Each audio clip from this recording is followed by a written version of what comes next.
Hello दोस्तों। कैसे हैं आप सब? आज हम 2024 में रिलीज हुई सरवाइव नामक फिल्म की कहानी के बारे में जानेंगे। इस फिल्म के शुरुआती सीन में हमें एक परिवार दिखाया जाता है। फिलहाल ये लोग कैरिबियन समुद्र के बीच में एक बोट पर हैं। असल में इस परिवार में बेन नाम का एक लड़का है, जिसका जन्मदिन मनाने के लिए ये लोग समुद्र के बीच में आए हैं। साथ ही वे इस ट्रिप को एक मीठी याद बनाना चाहते हैं और बहुत खुश हैं। लेकिन उन्हें नहीं पता कि उनकी खुशी ज्यादा देर टिकने वाली नहीं है। अब वह परिवार समुद्र को देखकर आनंद ले रहा होता है। तभी बेन की माँ जूलिया तैराकी करने के लिए समुद्र में कूद जाती है। उस समय बेन के पिता टॉम मछली पकड़ने में व्यस्त होते हैं। लेकिन अचानक जूलिया को समुद्र में अपने आसपास कोई बड़ी चीज घूमती हुई महसूस होती है। इसके बाद वह इधर उधर देखने लगती है, लेकिन उसे कुछ भी नजर नहीं आता। तभी अचानक कोई उसे समुद्र के अंदर खींच लेता है। उसी समय उनकी बोट पर रखी चीजें भी तेजी से अपनी दिशा बदलने लगती हैं। अब ऐसा लगता है कि उस जगह पर कोई बड़ा हादसा होने वाला है। बेन और टॉम मछली पकड़ने में व्यस्त होने के कारण वहां की स्थिति को ठीक से समझ नहीं पाते। दूसरी ओर जूलिया बहुत तेजी से अपनी बोट से काफी दूर चली जाती है और डूबने लगती है। लेकिन तभी वह खुद को बचाने की कोशिश करते हुए टॉम को जोर से पुकारना शुरू करती है। लेकिन जूलिया बोट से बहुत दूर होने के कारण उसकी चीखें किसी को सुनाई नहीं देती। इसी दौरान जूलिया को लगता है कि समुद्र का पानी तेजी से पीछे की ओर जा रहा है। इसके बाद जूलिया अपनी बेटी कैसी को पुकारना शुरू करती है, लेकिन कैसी हेडफोन लगाकर सनलाइट का आनंद ले रही होती है। जूलिया स्विमिंग के लिए समुद्र में कूद गई है, यह बात बेन, कैसी और टॉम को बिल्कुल भी पता नहीं होती।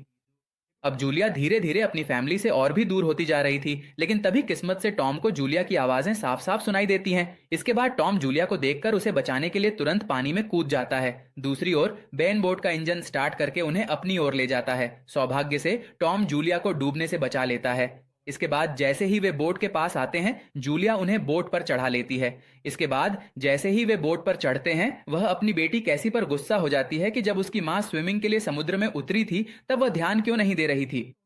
मैंने कहा था ना, फिर तुमने अपनी माँ का ध्यान क्यों नहीं रखा, ऐसा वह चिल्लाता है। तभी कैसी टॉम को सारी बात बताती है। यह सुनकर टॉम शांत हो जाता है और कहता है कि आगे से बिना किसी को बताए स्विमिंग के लिए नहीं जाना चाहिए। अगर जाना भी हो तो पहले किसी को बताना चाहिए। यह सुनकर सब लोग भी हाँ कहते हैं। अब रात होने वाली है, थोड़ा सा शांतिपूर्ण माहौल हो जाता है और तभी परिवार वाले बेन का बर्थडे सेलिब्रेट करने के लिए तैयार हो जाते हैं। रात में बर्थडे सेलिब्रेट करने के बाद कैसी का बॉयफ्रेंड काशी को वीडियो कॉल करता है। तभी काशी उसे बताती है कि वे अपनी बोट में बहुत मजे कर रहे हैं। लेकिन उसका बॉयफ्रेंड कहता है कि आप सब जल्दी से किनारे आ जाओ, यहाँ टीवी पर दिखा रहे हैं कि कोई बड़ा हादसा होने वाला है जिससे पूरी दुनिया खतरे में पड़ सकती है। तभी उसके बॉयफ्रेंड के पीछे शहर में बहुत बड़ा तूफान। वह अपने माता पिता को इस बारे में बताती है, इसलिए वे अपने बोर की सुरक्षा जांच शुरू कर देते हैं। जांच करते समय वेले को पता चलता है कि उनके बोर्ड के आसपास कई व्हेल मछलियां तैर रही हैं। दरअसल उस जगह पर कोई व्हेल या शार्क नहीं है। फिर वह अपने परिवार को बताता है कि व्हेल और शार्क केवल किसी बड़े तूफान से पहले ही ऐसा व्यवहार करती हैं। दरअसल वे समुद्र विशेष या सुधांतन हैं, जिन्हें आने वाले तूफान के बारे में पहले से पता होता है। इसके बाद यह परिवार सोचता है कि शार्क्स के पास से कैसे बचकर निकले। तभी अचानक वेल को कोई बड़ा जीव टक्कर मारता है। इससे उसका परिवार बहुत डर जाता है। फिर टॉम बोर्ड की जांच करने के लिए नीचे जाता है। वहां वह देखता है कि बोर्ड के नीचे एक बहुत बड़ी मरी हुई मछली पड़ी है। साथ ही उसे लगता है कि यह जरूर किसी बड़ी शार्क ने किया होगा। इसके बाद टॉम बोर्ड की जांच करके फिर ऊपर आता है। तभी उसके कंधे पर बहुत गहरा घाव होता है। यह देखकर जूलिया उसके घाव पर पट्टी बांधती है। फिर टॉम अपने परिवार से कहता है कि शार्क की वजह से हमारी बोट का इंजन खराब हो गया है, इसलिए हम बोट को आगे नहीं ले जा सकते। ये सुनकर परिवार को समझ में आता है कि वे समुद्र के बीचों बीच फंस गए हैं। इसके बाद वे सब मिलकर मदद के लिए किसी को कॉल करने की सोचते हैं। लेकिन उस जगह पर सिग्नल्स नहीं होते और उनका बोट का कम्युनिकेशन सिस्टम भी काम नहीं करता। इससे उनका पूरा परिवार बहुत घबरा जाता है। तभी टॉम कहता है कि देखो, हमारे पास खाने के लिए कुछ है या नहीं, और चेक करता है। अब उनके पास सिर्फ 4 दिनों के लिए ही खाना बचा होता है। अब ये लोग एक शिपिंग रूट पर हैं, इसलिए उन्हें लगता है कि साइड से कोई ना कोई जहाज गुजरेगा और उन्हें देखकर बचा लेगा। इसके बाद जब वे आपस में बात कर रहे होते हैं, तभी बाहर से एक तेज आवाज सुनाई देती है। इसलिए वे सब बाहर जाकर देखते हैं। तब एक उल्का उनकी बोट की तरफ आती हुई दिखाई देती है। वे उसे देखकर टॉम तुरंत बोट का इंजन स्टार्ट करता है ताकि वह उल्का से बच सके। लेकिन उसे पता है कि ऐसा करने से उसकी बोट पूरी तरह से खराब हो सकती है। फिर भी वह इंजन स्टार्ट करता है। इससे बोट को पूरी तरह से नुकसान हो जाता है। अगर वे इंजन स्टार्ट करके बोट को आगे नहीं बढ़ाते तो वह उल्का सीधे उन्हें टक्कर मार देती। इसके बाद टॉम आसमान की ओर देखता है और देखता है कि आसमान से कई चीजें गिर रही हैं। असल में वे सैटेलाइट्स हैं। तभी उसे समझ में आता है कि अचानक रेडियो और टेलीफोन सिग्नल्स ने काम करना क्यों बंद कर दिया। तभी अचानक एक और उल्का उनकी ओर तेजी से आती है। ये देखकर परिवार के सभी लोग खुद को बचाने के लिए बोट के नीचे के हिस्से में जाकर लाइफ जैकेट पहन लेते हैं। इसके बाद जब वे लोग बोट के अंदर होते हैं, बोट बहुत तेजी से हिलने लगती है। इससे परिवार को लगता है कि अब उनका बचना मुश्किल है। तभी अचानक वहां एक तेज आवाज आती है, साथ ही परिवार के सभी लोग गिर जाते हैं। थोड़ी देर बाद उन्हें होश आता है। तब परिवार को पता चलता है कि वे अभी भी जिंदा हैं, लेकिन उन्हें कुछ छोटी मोटी चोटें आई हैं। इसके बाद यह परिवार अपने चारों ओर देखता है और पाता है कि बोट में छेद हो गए हैं, लेकिन उन छेदों से पानी अंदर नहीं आ रहा है। अब पूरा परिवार अपनी बोट से बाहर निकलता है और बाहर की स्थिति देखकर हैरान रह जाता है, क्योंकि उनकी बोट के नीचे पानी नहीं है। साथ ही बोट के चारों ओर मछलियां पड़ी हुई हैं। इस समय उनकी बोट एक निर्जन पहाड़ी पर है। अब उन्हें ऐसा लगता है जैसे वे किसी और दुनिया में आ गए हैं। जहां कल रात तक पानी था, वहां अब ऊंचे ऊंचे पहाड़ और घाटियां दिखाई देती हैं, जिसे देखकर परिवार हैरान रह जाता है। लेकिन थोड़ी देर बाद उन्हें समझ में आता है कि वे अभी भी समुद्र में ही हैं। साथ ही वे यह भी जान जाते हैं कि वहां का सारा समुद्री पानी कहीं और चला गया है। तभी वह अपनी अनिवार्य दिशा देखना शुरू करता है और उसे पता चलता है कि जहां पहले नॉर्थ पोल था, वहां अब साउथ पोल आ गया है, और जहां साउथ पोल था, वहां अब नॉर्थ पोल आ गया है। यानी समुद्र में जो पानी था वह जमीन पर मौजूद जगह पर चला गया है, और जहां समुद्र था वहां अब जमीन बन गई है। अब जब यह बात पता चलती है तो टॉम का परिवार भी हैरान रह जाता है। तभी टॉम कहता है कि शायद उसकी फैमिली समेत पृथ्वी पर जीवित सभी लोग भी मर चुके होंगे। यह सुनकर कैसी बहुत दुखी हो जाती है। अगला, कैसी सोचती है कि उसका बॉयफ्रेंड भी मर चुका होगा। यह सोचकर वह खुद को एक केबिन में बंद कर लेती है। थोड़ी देर बाद उस जगह की जमीन हिलने लगती है। इससे टॉम का परिवार बहुत डर जाता है। इसके बाद जुलाई उनके पास बचा हुआ खाना इकट्ठा करना शुरू कर देती है। तभी बेन अपने सारे बर्थडे बलून हवा में छोड़ देता है। असल में अगर कोई और जिंदा है तो वे उनके बलून देखकर उन्हें बचाने आ सकते हैं। इसी सोच के साथ बेन बलून छोड़ता है। इसके बाद टॉम रेडियो के जरिए किसी से संपर्क करने की कोशिश करता है, लेकिन उसे कोई जवाब नहीं मिलता। तो इससे टॉम बहुत निराश हो जाता है। लेकिन तभी अचानक उसे एक जवाब मिलता है। वह जवाब नाटो नाम के एक कप्तान से आता है। उसे भी समुद्र के शिफ्ट होने के बारे में पता है। अब कप्तान भी टॉम के परिवार की तरह अपनी सबमरीन में है। तब टॉम कप्तान से पूछता है कि अब इस स्थिति में हमें क्या करना चाहिए। यह सुनकर कप्तान कहता है कि समुद्र की धाराएं बदल गई हैं, लेकिन वे लगभग एक हफ्ते में फिर से अपनी जगह पर लौट आएंगी। यानी एक हफ्ते बाद समुद्र फिर से अपनी जगह पर आ जाएगा। तब उसकी लहरें बहुत खतरनाक होंगी, ऐसा भी वह कहता है। साथ ही वह कहता है कि मैं तो सबमरीन में बच जाऊंगा, लेकिन अगर आप लोग जिंदा रहना चाहते हैं तो कोई सुरक्षित जगह देख लीजिए। यह सुनकर जूलिया तुरंत अपने बच्चों को पैकिंग करने के लिए कहती है। आगे टॉम सोचता है कि कप्तान के साथ सबमरीन में रहने से भी बचने के मौके ज्यादा हैं। फिर वह पूछता है, क्या आप मेरी फैमिली को सबमरीन में रख सकते हैं? तब कप्तान कहता है, मेरी सबमरीन में मेरा एक दोस्त अभी अभी मर गया। यहां सिर्फ 2 लोगों के लिए ही जगह है, इसलिए मैं तुम्हारे पूरे परिवार को सबमरीन में नहीं ले सकता। तब टॉम कप्तान से विनती करता है, कृपया करके मेरे दोनों बच्चों को किसी भी तरह रख लीजिए। इसके बदले में हमारे पास जो भी बचा हुआ खाना है वह सब आपको दे दूंगा। इसके बाद कप्तान आत्महत्या करने के लिए राजी हो जाता है। फिर कप्तान टॉम को मैन्युअली मैप पर अपनी लोकेशन बताता है। इसके बाद टॉम सबमरीन की लोकेशन का अनुमान लगाता है और अपनी पत्नी से कहता है, हम सिर्फ 2 दिनों में वहां पहुंच सकते हैं। टॉम द्वारा दिए गए पानी को पीने के बाद वह व्यक्ति उसे धन्यवाद कहने के बजाय उस पर हमला कर देता है। यह सब दूर नुएंची जूलिया देख रही होती है। इसके बाद वह व्यक्ति अपनी पास की छुरी से टॉम पर हमला करता है और उसे मार देता है। फिर जूलिया की ओर बढ़ता है। तब जूलिया अपने बच्चों को लेकर बोर्ड केबिन में जाकर छुप जाती है। इसके बाद वह कासी को एक फ्लेयर गन देती है और कहती है कि हमें यह केवल बहुत मुश्किल हालात में ही इस्तेमाल करना चाहिए। जब वे आपस में बात कर रहे होते हैं तभी वह व्यक्ति उनके बोर्ड के पास आ जाता है। तभी जूलिया वहां से बचने के लिए बाथरूम में चली जाती है। इसके बाद किलर नाव में चढ़ना शुरू कर देता है। तभी उसे खाना मिल जाता है। इसके साथ ही किलर तुरंत खाना शुरू कर देता है। असल में वह कई दिनों से भूखा था। थोड़ा सा खाने के बाद किलर जूलिया को ढूंढना शुरू करता है। फिर वह सीधे केबिन की ओर जाता है, लेकिन वहां उसे कोई भी नहीं दिखता। असल में जूलिया नाव में बने एक छेद से बाहर निकल जाती है। तभी एक आदमी जूलिया को देखकर उस पर हमला करने की कोशिश करता है। इसके बाद जूलिया कुत्ते को चुप कराने के लिए उसे मार देती है और फिर अपनी नाव के नीचे जाकर छुप जाती है। अब किलर को वह दिखाई नहीं देती। तब वह बाहर आकर देखता है कि उसका कुत्ता मर चुका है, जिससे उसे समझ में आता है कि जूलिया नाव के बाहर है। इसके बाद वह उसे पकड़ने के लिए नाव के नीचे जाता है। तभी जूलिया फिर से नाव के ऊपर चढ़कर एक टूटी हुई शीशे की धारदार चीज लेती है और दोबारा नाव के अंदर आ जाती है।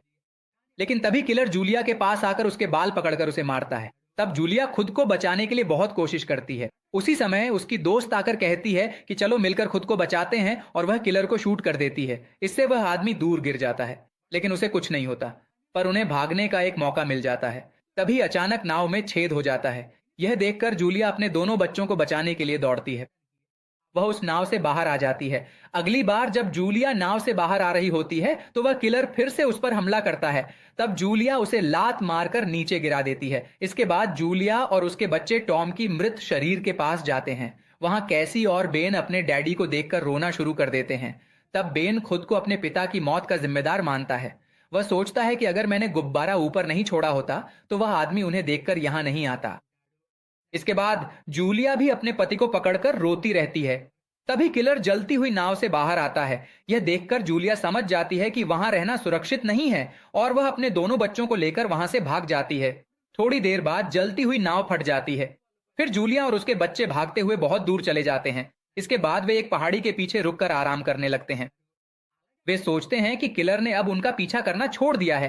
तभी बेनी रोने लगता है। यह देखकर जूलिया उसे दिलासा देती है और पानी पीने के लिए देती है, लेकिन बेनी पानी पीने से भी मना कर देता है। तब जूलिया अपने बेटे से कहती है कि इसमें तुम्हारी कोई गलती नहीं है, तुमने तो सिर्फ मदद के लिए गुब्बारे हवा में छोड़े थे। इसके बाद जूलिया को एहसास होता है कि किलर अभी भी उनका पीछा कर रहा है। इसलिए जूलिया और उसके बच्चे किलर से बचने के लिए फिर से भाग। इसी तरह कुछ दूर चलने के बाद वे एक जहरीले पानी वाले स्थान पर पहुंचते हैं। तभी जूलिया कहती है कि हमें किसी भी तरह इस पानी के किनारे से होकर निकलना ही होगा, नहीं तो किलर हमें मार डालेगा। यह सुनकर जूलिया और उसके बच्चे चल पड़ते हैं। उस समय बेन की तबीयत बिगड़ जाती है और उसे डिहाइड्रेशन हो जाता है। अब जूलिया के पास बहुत कम पानी बचा है और वह बेन के लिए पर्याप्त नहीं है। यह सब देखकर वह जीवन से उम्मीद खो देती है। वह जूलिया से कहती है कि हम निश्चित रूप से मर जाएंगे। यह सुनकर जूलिया कहती है, आप लोग डरिए मत, मैं किसी भी तरह आपको बचा ही लूंगी। इसके बाद तीनों फिर से आगे बढ़ने लगते हैं। चलते चलते उन्हें थोड़ी दूर पर एक प्लेन दिखाई देता है जो काफी खराब हालत में होता है। यह देखकर परिवार उसके पास जाता है और उसमें छुप जाता है। वहां जूलिया अपनी फैमिली की फोटो निकालती है जो उसने रात में ली थी। टॉम को याद करके वह बहुत दुखी होती है। थोड़ी देर बाद वे वहीं सो जाते हैं। तभी जूलिया प्लेन के बाहर आकर बैठ जाती है। उस समय काफी अंधेरा हो जाता है। तभी अचानक वहां किलर आ जाता है और जूलिया के परिवार पर हमला करता है। इसके बाद जूलिया भी उसका सामना करती है और उस किलर को बार बार चाकू मारकर मार डालती है। अब जब जूलिया के परिवार से खतरा टल जाता है तो जूलिया के बच्चे बहुत शांति से सो जाते हैं। अगली सुबह जूलिया का परिवार नींद से उठकर प्लेन के बाहर आता है। तभी उन्हें किलर की लाश बहुत खराब हालत में दिखती है। उसे देखकर जूलिया का परिवार समझ जाता है कि समुद्र अब बहुत खतरनाक हो गया है। इसके बाद वे अपनी मंजिल सबमरीन के पास जाने के लिए निकलते हैं। उसी समय बन्नी को प्यास लगती है तो वह पास के एक छोटे साफ पानी के स्रोत के पास जाकर पानी पीने की कोशिश करता है। बेन को पता था कि वह पानी जहरीला है, लेकिन वह अपनी प्यास को सहन नहीं कर पाता और पानी पीने की कोशिश करता है। तभी जूलिया का परिवार वहां आकर उसे रोकता है। अब पानी पीने से उसे तबीयत खराब हो जाती है। इसके बाद जूलिया का परिवार बेन के लिए एक छोटा सा शेल्टर जैसा बनाते हैं और वे भी वहीं बैठ जाते हैं। थोड़ी देर बाद जूलिया के परिवार को कुछ आवाजें सुनाई देती हैं। इसी के साथ जूलिया बाहर जाकर देखती है। उसी समय उसे बहुत बड़े बड़े केकड़े उनकी ओर आते हुए दिखाई देते हैं। उन्हें देखकर जूलिया बहुत डर जाती है और अपने बच्चों के साथ वहां से भाग जाती है। इसके बाद ये लोग थोड़ी दूर जाते ही रास्ते में एक बड़ा कार्गो शिप देखते हैं। उसी के पास बहुत सारे कंटेनर भी होते हैं। वहां कुछ कंटेनरों में कुछ लोग भी होते हैं। वे लोग जूलिया के परिवार को देखते ही वे एक कंटेनर के अंदर जाकर छुप जाते हैं। तभी जूलिया और उसके परिवार वाले कंटेनर के पास जाकर कंटेनर का दरवाजा खोलने के लिए गिड़गिड़ाते हैं। उसी समय केकड़े एक बड़े तूफान की तरह हजारों की संख्या में उनकी ओर आते हैं। उन्हें देखकर बाकी लोग जल्दी से कंटेनर के ऊपर चढ़ जाते हैं। तब जूलिया भी कंटेनर के ऊपर चढ़ने की कोशिश करती है, लेकिन एक केकड़ा जूलिया को घायल कर देता है। फिर भी जूलिया उस केकड़े से बचकर कंटेनर के ऊपर चढ़ जाती है। वह अपने घाव पर एक स्क्रैप लगाती है, लेकिन अचानक फिसलकर नीचे गिर जाती है। तब बैनर्जी परिवार कंटेनर के नीचे मौजूद केकड़ों को देखकर हैरान रह जाता है, क्योंकि वे केकड़े कंटेनर को काटते हमला करके सबको मार गिरा देती है। और अगली सुबह जूलिया के घर आती है। उस समय जूलिया के बच्चे उस जगह पर नहीं होते। इससे वह बहुत डर जाती है और अपने बच्चों के बारे में सोचकर बहुत घबरा जाती है। फिर वह कंटेनर में पड़ी हुई डेड बॉडी को देखकर सोचती है कि उसके बच्चे मर गए होंगे और वह बहुत दुखी हो जाती है। लेकिन तभी जूलिया को थोड़ी दूर पर कैसी और बैन दिखाई देते हैं। उन्हें देखते ही जूलिया बहुत खुश होकर वह उनके पास जाती है और उन्हें गले लगा लेती है। असल में वे सब मिलकर खाने और हथियारों के लिए जाते हैं। अब उस जगह पर केकड़े भी नहीं हैं। इससे जूलिया को बहुत राहत महसूस होती है। फिर जूलिया अपने पैर पर लगे घाव को देखती है। उसी समय बैन अपने पास मौजूद हथियारों की जांच करता है। इसके बाद जूली एक रेडियो के जरिए सबमरीन के कप्तान से संपर्क करती है। तभी कप्तान कहता है कि मुझ पर भी सीक्रेट्स ने हमला किया था, तो उसी वजह से मैं गंभीर रूप से घायल हो गया हूं, इसलिए अब मैं तुम्हारी मदद नहीं कर सकता, ऐसा वह कहता है। इसी के साथ समुद्र भी फिर से अपनी जगह की ओर लौट रहा है। इसलिए वह कहता है कि ये क्रियाशर्स भी यहां वापस आ रहे हैं और अपने पास मौजूद प्लेयर पर गोली चला देता है। तब जूलिया और उसके साथी लोग गन फायरिंग देखते हैं। वे उस दिशा में निकल पड़ते हैं। थोड़ी देर बाद उन्हें बहुत दूर एक सबमरीन दिखाई देती है। अब अगर वे उसके पास पहुंचना चाहते हैं तो उन्हें उस जगह से होकर गुजरना होगा जहां जहरीला कचरा है। यह टॉक्सिक वेस्ट इतना खतरनाक है कि अगर वे इसे पार करने में देर कर दें तो मरने का भी खतरा है। आगे जब जूलिया और उसके साथी उस टॉक्सिक जगह से गुजर रहे होते हैं, कासी पागलों की तरह बड़बड़ाती रहती है। यह देखकर जूलिया कासी को डांटती है और उसे आगे बढ़ने के लिए कहती है। लेकिन तभी अचानक उस जगह की एक चट्टान टूटकर जूलिया के पास गिर जाती है और वह वहीं फंस जाती है। यह देखकर कासी बहुत डर जाती है, लेकिन जूलिया उसे कहती है कि वह अपने भाई को बचाने के लिए आगे बढ़े। वह अपने भाई के साथ आगे बढ़ती है। आगे कासी और उसके साथी उस सबमरीन के पास पहुंच जाते हैं, लेकिन उस जगह पर उन्हें कोई भी दिखाई नहीं देता। तभी वे सबमरीन के पास जाकर जोर जोर से मदद करो चिल्लाते हैं। वे सबमरीन का दरवाजा भी पीटते हैं। तभी कप्तान विल उनके पास आकर कहता है कि यहां से कोई भी जिंदा बाहर नहीं जा सकता। उस समय कप्तान बहुत मजे में होता है। यह देखकर कासी बहुत डर जाती है और वापस अपनी मां के पास लौटने के लिए निकल पड़ती है। उसी समय जूलिया अपनी ओर आ रहे केकड़ों पर गोली चलाते हुए उनसे बचने की कोशिश करती है। इस दौरान जूलिया के पास मौजूद सारी गोलियां खत्म हो जाती हैं। अगले ही पल जब केकड़े लगभग जूलिया को मार ही डालते, तभी कैसी वहां आकर अपना हाथ जूलिया की ओर बढ़ाती है और उसे ऊपर खींच लेती है। इससे जूलिया केकड़ों से बच निकलती है। इसके बाद जूलिया और बाकी लोग दौड़ते हुए सबमरीन के पास पहुंचते हैं। तब तक कप्तान वहां मरा हुआ होता है। जूलिया, कैसी और बेन सबमरीन के अंदर जाकर बैठ जाते हैं।